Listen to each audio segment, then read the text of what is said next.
ask the Minister for Health and Social Care whether catering services is now making a profit and whether this was achieved within the 6-month period.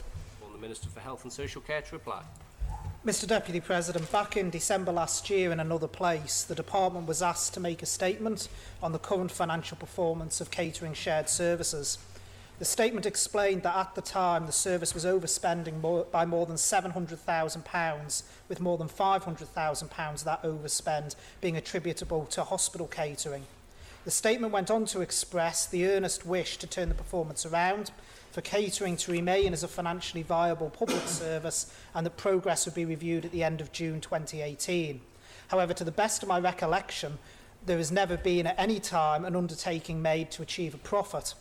I can inform honourable members that as at the end of June, the year-to-date net expenditure for DHSC catering services was £404,146, compared with a figure of £596,000 for the same period last year.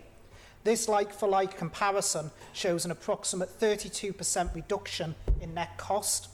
The catering service staff have worked exceptionally hard to achieve this turnaround in fortunes, and I would like to take this opportunity to offer them my thanks for all that they have achieved.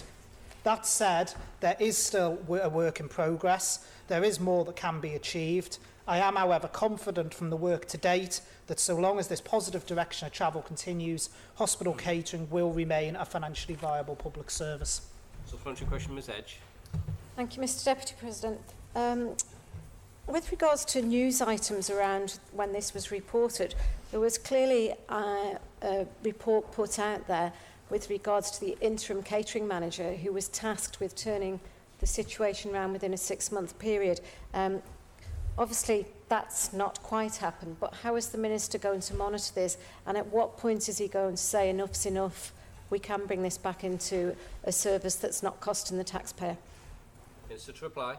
Thank you, Mr Deputy President. I must say I don't think a reduction in net cost of 32% in the space of 6 months is a low amount. I think that's quite a substantial achievement by the team, and I don't think that should be downplayed. I think we are heading in the right direction. I like to give people the benefit of the doubt, Mr Deputy President, and I believe that this is a service that has engaged, they have seen the problems, and they are adapting and changing as a result. And I think they should be given the time to actually do so.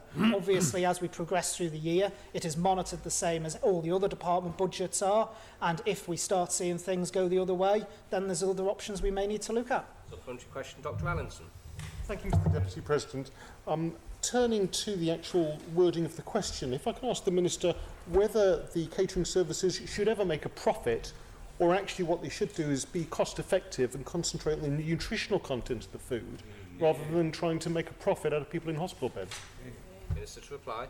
Thank you, Mr Deputy President. Obviously, in relation to patients, diet is absolutely essential, and what we should be doing is ensuring that the service we are providing, as we do with all services across health and social care, are patient-orientated and patient-focused, and that is no different with catering services. As I said in my original answer, certainly the statement that was made in December last year didn't make a reference, as far as I'm aware, to turning a profit, and we certainly should not be trying to change the situation at the expense of the nutritional value offered to patients.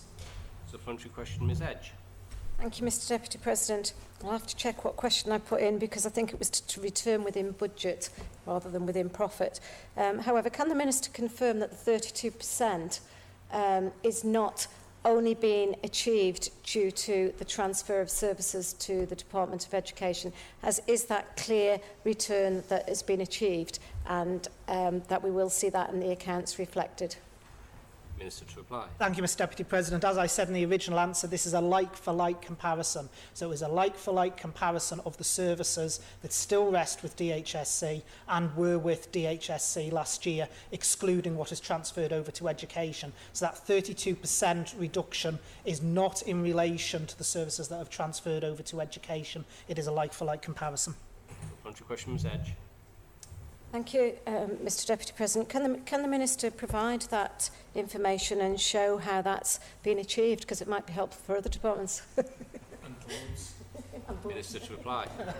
If other departments wish to approach the Department of Health and Social Care and ask about how it's been achieved, I'm sure we'll be more than happy to help, Mr Deputy President.